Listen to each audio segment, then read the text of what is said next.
जय हिंद दोस्तों, Nikhil stock academy में एक बार फिर से आपका स्वागत है। दोस्तों आज हम केमिकल सेक्टर से रिलेटेड एक बिजनेस मॉडल के बारे में डिस्कस करेंगे। बिजनेस मॉडल का नाम है नवीन फ्लोरिन। उसका कंप्लीट बिजनेस मॉडल, फंडामेंटल और टेक्निकल चार्ट के थ्रू समझने की कोशिश करते हैं कि इसमें कहाँ पर बेस्ट बाइंग अपॉर्चुनिटी बन सकती है।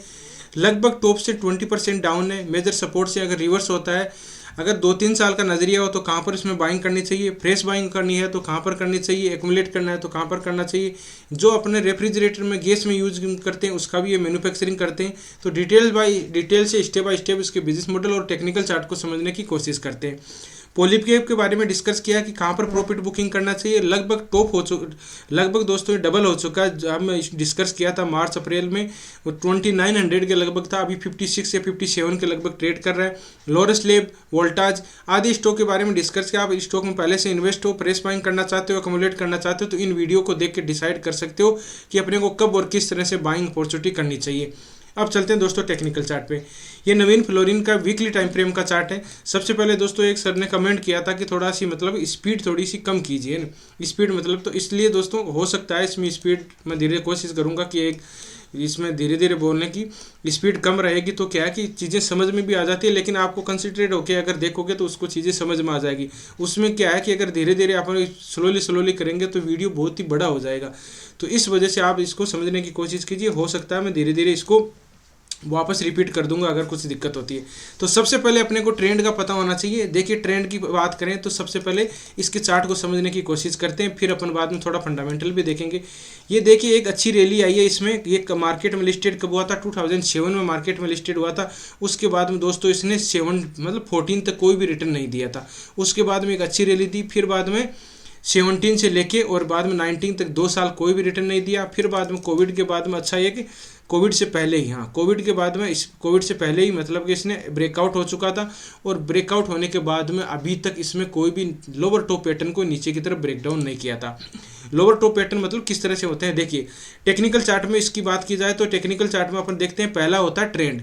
ट्रेंड अप ट्रेंड है। ट्रेंड सबसे इंपॉर्टेंट टेक्निकल चार्ट का ही होता है कि अपने को ट्रेंड को, अगर दोस्तों कोई अप ट्रेंड का स्टॉक होगा और उसमें बाइंग करेंगे तो अपने को अच्छा प्रॉफिट मिलेगा।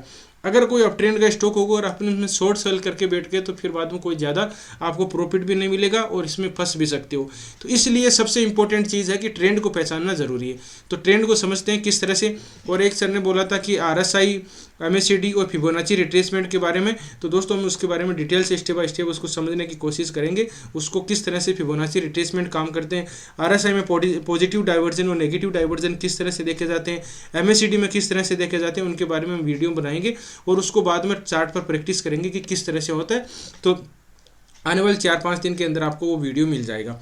तो इसमें सबसे पहले ट्रेंड की बात करें तो ट्रेंड देखिए इस तरह से प्राइस एक्शन जाती है। प्राइस एक्शन में एक टॉप ले लेते हैं, एक बॉटम ले लेते हैं। नीचे वाला टॉप होता है तो लोअर टॉप, ये टॉप लिया तो ये मान लीजिए बॉटम, एक टॉप लिया तो ऊपर वाला टॉप क्या होगा, बॉटम, सॉरी एक टॉप लिया है तो ऊपर वाला टॉप हायर टॉप होगा और बाद ऊपर जाएगा तो हायर टॉप हायर टॉप। कहने का मतलब यह है कि यहाँ बॉटम लिया है तो ऊपर वाला bottom higher bottom higher bottom. तो इसमें अप ट्रेंड में अपने को हायर टॉप हायर बॉटम मिलेंगे। ये टॉप ले लिया तो बाद में ऊपर वाले ऊपर जाते हैं तो हायर टॉप मिलते हैं।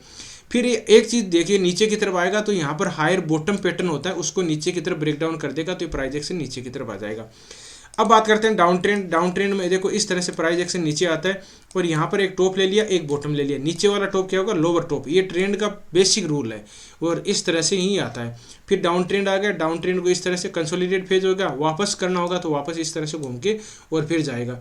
ये डाउन ट्रेंड। तीसरा होता है साइडवेज। तो साइडवेज को, ये साइडवेज में अपने को कुछ नहीं करना होता, सपोर्ट के पास में बाइंग टीआरएस भी मिलता है तब करते हैं और यहाँ पर प्रॉफिट बुकिंग करते हैं। जैसे पॉलीकैब में हमने कल ही वीडियो डिस्कस किया था, एक साइडवेज था 1-1.5 साल के, उसके बाद में ब्रेकआउट होता है। और ब्रेकआउट किस तरह से होता है वो भी हम समझते हैं कि जैसे यहाँ पर रेजिस्टेंस है तो रेजिस्टेंस है तो ब्रेकआउट होने का नियम ये है कि रेजिस्टेंस को अचानक, एक चीज़ और ध्यान दीजिए, अगर रेजिस्टेंस से यहाँ से कोई स्टॉक यहाँ से प्राइस एक्शन आ रही है और यहाँ तक रेजिस्टेंस से आ रही है तो 100 या 200% मान लीजिए कोई रेजिस्टेंस है तो इसको पार नहीं करेगी। ठीक है, क्यों नहीं करेगी? जैसे ये बेसिक चीज़ अपन देखते हैं कि कोई भी अपने को जैसे रनिंग लंबी कूद करनी है, लॉन्ग जंप करना है तो अपने को अगर 1 किलोमीटर से आके भाग के इसको क्रॉस थोड़ी कर सकते हैं। अपने को जो डिस्टेंस होगा उसको अपन करेंगे।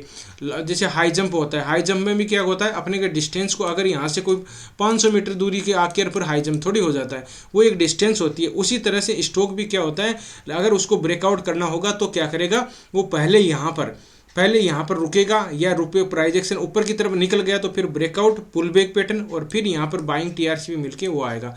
या फिर हो सकता है कि यहाँ पर जैसे रेजिस्टेंस है तो रेजिस्टेंस के पास में इसमें 5-10 दिन मतलब मिनिमम 15 कैंडल बननी चाहिए, उसके बाद में ऊपर की तरफ ब्रेकआउट करेगा। ये ब्रेकआउट के 2 नियम होते हैं, वो हर वीडियो में डिस्कस करते हैं, उसका आपको मैं वापस रिपीट कर देता हूँ। तो देखिए इसमें एक टॉप ले लिया, एक बॉटम ले लिया। ऊपर वाला टॉप क्या होगा दोस्तों? हायर टॉप होगा। क्यों? अब देखो हायर टॉप ऊपर की तरफ प्राइस एक्शन किया तो ऊपर हायर टॉप होगा। ये हायर टॉप, ये हायर टॉप, ये हायर टॉप, ये हायर टॉप। बॉटम लिया तो higher bottom, higher bottom, higher bottom, higher bottom. अब इसको बॉटम को यहाँ पर इसने नीचे, अगर किसी ने यहाँ पर लिया हो तो यहाँ पर इसका प्राइस एक्शन मतलब डबल टॉप पैटर्न बन गया होगा। और दूसरा RSI में MACD में डाइवर्जन भी दिखाई दे गए होंगे, तो यहाँ पर प्रॉफिट बुकिंग करना होता है। यहाँ आप देखोगे तो इसमें क्या बना? डबल टॉप पैटर्न बना है दोस्तों, डबल टॉप पैटर्न बना, एम पैटर्न बना। अब एम पैटर्न को नीचे की तरफ अगर वापस ब्रेक डाउन कर देता तो इसमें और थोड़ी सी नीचे की तरफ प्राइस एक्शन आ सकती है। देखो एम किस तरह से बना, वापस समझिए। देखिए एम पैटर्न किस तरह से होता है, एम पैटर्न इस तरह से होता है। अब जरूरी नहीं कि एग्जैक्ट यहीं हो, ठीक है, होता भी नहीं है ये। तो यहाँ से नीचे की तरफ आता है तो ये break down pull back pattern और फिर नीचे की तरफ इस तरह से, ये इस तरह से काम करता है। तो अब देखो बना हुआ है, ये ब्रेक डाउन हो गया था, फिर बाद में इसको पुल बैक पैटर्न। अब इसको यहाँ पर सेलिंग टीआरसीपी मिल जाता है तो यहाँ से नीचे की तरफ आ सकता है, या फिर इसको नीचे की तरफ। अगर इसमें ध्यान दीजिए double bottom pattern, double top pattern काम नहीं करे तो अगर बाइंग अपॉर्चुनिटी की करे तो इस लेवल पर, कौन सा लेवल है मैं आपको बता देता हूँ, 3200 के लगभग आता है, तब इसमें बाइंग बनेगी। उससे पहले कोई भी बाइंग नहीं है। आप मतलब कि इसको लेके फंस जाओगे, उसमें कोई भी मतलब नहीं रहेगा, ठीक है, क्योंकि मेजर सपोर्ट है यहाँ पर। और इसलिए 32% क्यों 32 क्यों बोल रहा हूँ मैं कि जैसे डबल टॉप पैटर्न होता है ना, उसका डबल टॉप पैटर्न होता है, ये हाइट होती है, उसका टारगेट ये रहेगा। तो यहाँ तक आ सकता है अगर आना चाहे तो। 32 या 33 के 100 के लगभग आता है, वहाँ पर बाइंग टीआरसीपी मिलता है तब बाइंग करेंगे, अदरवाइज दूसरे स्टॉक में कर लेंगे हम, इसमें नहीं करेंगे। ये हो गया। अब देखो बाइंग टीआरसीपी और उन्होंने सर ने बोला तो बाइंग टीआरसीपी और सेलिंग टीआरसीपी क्या होता है। देखो बाइंग टीआरसीपी का मतलब होता है दोस्तों trend reversal candle stick pattern, ठीक है। मतलब का 2 तरह से होते हैं, एक मतलब ये सपोर्ट है, ये रेजिस्टेंस है, ये सपोर्ट है। तो कोई भी प्राइस एक्शन यहाँ पर आता है तो यहाँ पर कोई सपोर्ट है, जैसे मान लीजिए कोई अपना ये इस तरह के ये सपोर्ट है, तो यहाँ पर आएगा तो मैं यहाँ पर बाइंग अपॉर्चुनिटी देखूंगा इसको। और मेजर सपोर्ट के पास में यहाँ पर बाइंग टीआरसीपी मिलेगा। जैसे हैमर है, बाइंग टीआरसीपी है, बुलिश इनकल्पिंग है, बाइंग टीआरसीपी है। तो ये 7-8 मतलब कि बाइंग टीआरसीपी है, 7-8 ही सेलिंग टीआरसीपी। इसके बारे में हमने डिस्कस भी किया है, स्टार्टिंग में किया था, तो आप समझ सकते हो और आप कहीं से सीखो। जैसे हम देखो मैं आपको बताता हूँ इसमें किस तरह से बनी है, वो भी समझने की इसको कोशिश करते हैं ना। चार्ट पर आप समझने की कोशिश कीजिए जिससे कि आपको चीज़ें पता चल जाएगी। बड़े टाइम फ्रेम में, बड़े टाइम फ्रेम में दोस्तों यहाँ पर देखिए, एक सेकंड, ये कौन सी कैंडल स्टिक पैटर्न बना है, यहाँ पर एक सेकंड, ये देखो ये कौन सी है, यहाँ पर इसको बोलते हैं बुलिश सलामी पैटर्न। यहाँ पर इसको पियर्सिंग पैटर्न टाइप का बोला है, पियर्सिंग पैटर्न होता है ये कौन सा है, यहाँ कोई पेंस पैटर्न नहीं है। और फिर बाद में यहाँ पर ये इसको कौन सा है, बियर्सिंग इनगल्पिंग पैटर्न है, बियर्सिंग इनगल्पिंग, ये बियर्सिंग इनगल्पिंग पैटर्न है। तो ये सेलिंग टीआरसीपी है ऊपर वाले, और नीचे वाले बॉटम है वो बाइंग टीआरसीपी है। तो इसके बारे में आप जाके देख सकते हो, चार्ट पर ढूंढने की कोशिश कीजिए, सर्च करने की कोशिश कीजिए, कोई रेजिस्टेंस पे मिल रहा है, कहीं सपोर्ट पे मिल रहा है। देखो यहाँ पर ये सपोर्ट था पहले, तो यहाँ पर बुलिश सलामी पैटर्न बनाया तो ऊपर की तरफ गया। सेलिंग टीआरसीपी बनाया, यहाँ पर देखो ये कौन सा सेलिंग टीआरसीपी है, ये दोस्तों बियर्सिंग इनगल्पिंग पैटर्न है। ये shooting star candle stick pattern बना है, ये बियर्सिंग सैंडविच कैंडल स्टिक पैटर्न बना है, बुलिश इनगल्पिंग पैटर्न बना है, यहाँ पर हैमर पड़ा है। ये मतलब अलग अलग बाइंग टीआरसीपी है, तो उसको आप देख सकते हो, समझ सकते हो, कहीं से भी सीखो और आराम से पता होना चाहिए कहाँ पर किस तरह से। बेसिक प्राइस एक्शन ही है, प्राइस एक्शन को ही अपने को रीड करना है। तो इस तरह से आप देख, इसका थोड़ा सा दोस्तों फंडामेंटल देख लेते हैं किस तरह से।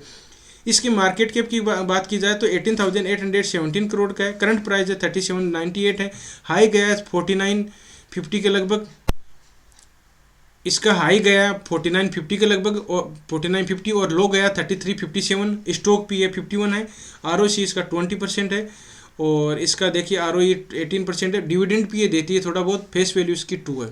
अब इसकी बात करें तो Lewin fluorine international limited is a primary engagement product. Refrigerator में जो गैस यूज में की जाती है अपन भरते हैं, वो इसका मैन्युफैक्चरिंग करती है। आप देख सकते हैं inorganic fluoride, specially organic fluoride offer contract research and manufacturing services. Portfolio include 50 fluorinate compound development over the year, मतलब ये केमिकल सेक्टर से रिलेटेड है। इसकी साइट पे जाके भी आप इसका और बिजनेस मॉडल इसका देख सकते हो कि किस तरह से है। केमिकल पीडीलाइट है, एसआरएफ है, सोलर इंडस्ट्रीज है, ये सारे इसकी, दीपक नाइट्रेट है, टाटा केमिकल है, ये सारे हैं। अब इसके थोड़ा सी अपन क्वार्टरली रिजल्ट देखते हैं कि किस तरह से क्वार्टरली रिजल्ट है। अपन देखेंगे सेल देखेंगे, एक्सपेंडिचर देखेंगे और नेट प्रॉफिट देखेंगे। देखो मार्च का, जून का और सितंबर का, ठीक है। तो सेल इसमें कितनी हुई है मार्च में 697, बाद में 491 और 472 है।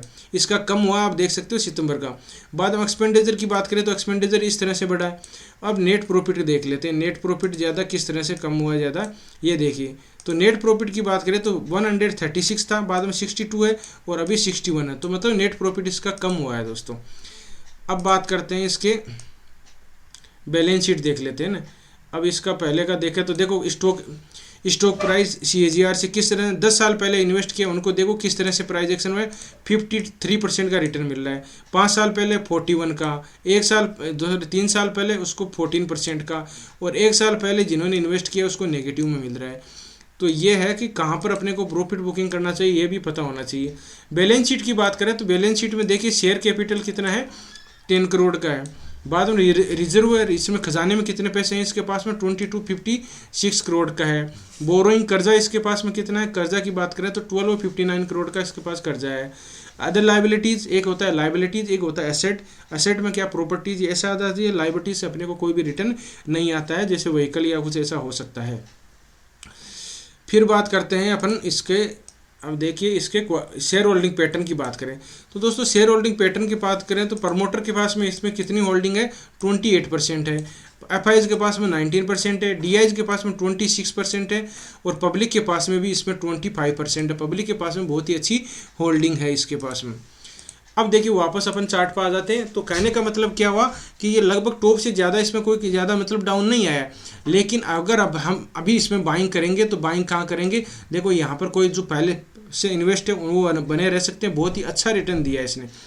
लेकिन अगर अब मैं बाइंग करूंगा तो इन लेवल पे करूंगा, इन लेवल पे आके कोई बाइंग टीआरसीपी मिलता है तब मैं बाइंग अपॉर्चुनिटी करूंगा, नहीं तो इसमें कोई भी बाइंग अपॉर्चुनिटी नहीं बन रही।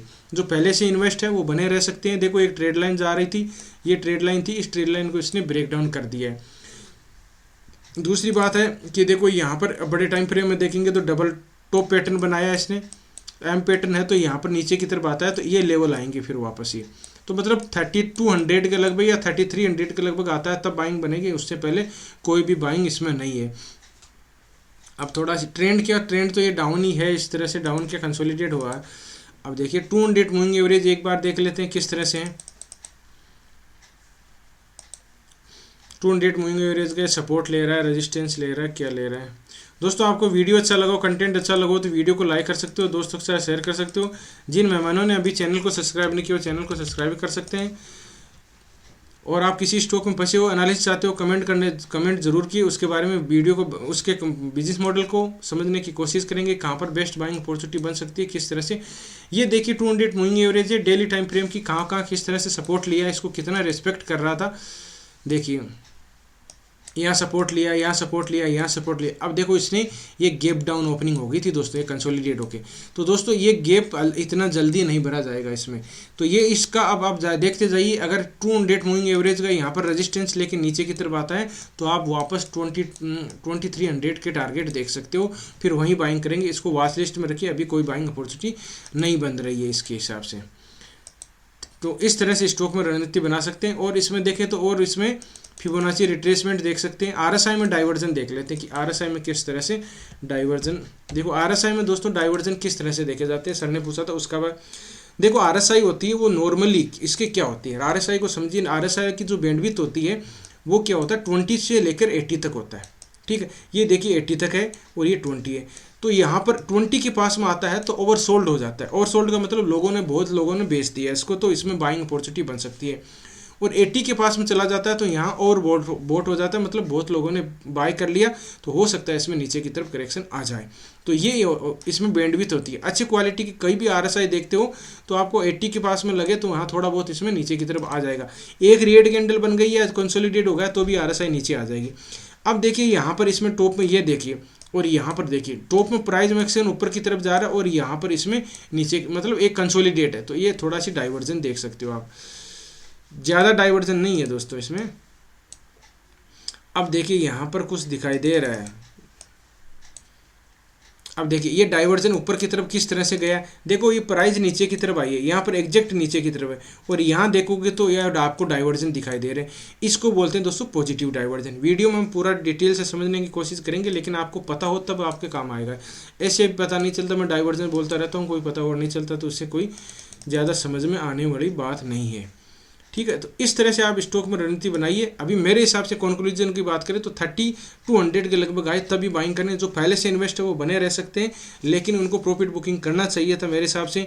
यहाँ पर लगभग 4400 के लगभग या 4500 के लगभग यहाँ पर सेलिंग टीआरसीपी बना था, आरएसआई में डाइवर्जन भी दिखाई दे रहे थे, तो वहाँ पर अपने को प्रॉफिट बुकिंग करना चाहिए था, नहीं किया तो आप बने रह सकते हो, लेकिन आप 32 पल्ले से बाइंग अपॉर्चुनिटी नहीं बनेगी। तो दोस्तों वीडियो देखने के लिए बहुत बहुत धन्यवाद, मिलते हैं नेक्स्ट वीडियो में, तब तक के लिए दोस्तों बाय बाय, जय हिंद जय भारत।